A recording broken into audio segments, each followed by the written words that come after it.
negotiate the deal if they don't just, immediately accept the transaction. And finally, I think one of the important things is RESPA. I want you to talk about RESPA for a second, about just the processing issues that are out there.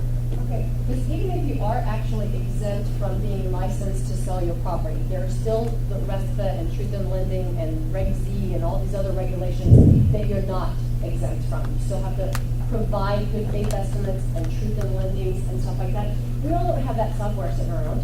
I mean, and if you did, it's pretty complicated to use. Oh, sorry, thanks, Tim.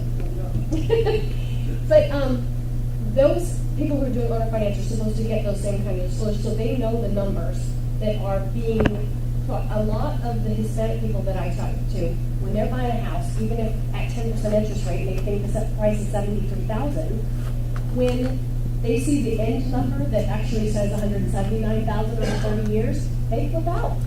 So I have to go back and explain to them what that's about.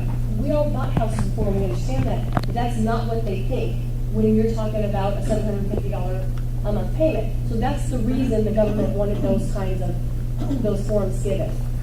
The way it works when you're doing it on a finance, in regards to those disclosures, I'm sorry, I kind of lost my place, is that you're allowed to say what your asking price is, and you're allowed to say what your down payment is, but because you're not licensed, you're not supposed to talk about payment unless you have that license or you have that document prepared. You know, you guys have seen car commercials on TV, right? And they talk about, oh, it's $3.99 a month, and then they've got 40 lines of 0.2 typing at the bottom that says the APR is this if you do this and do this and do this and do that.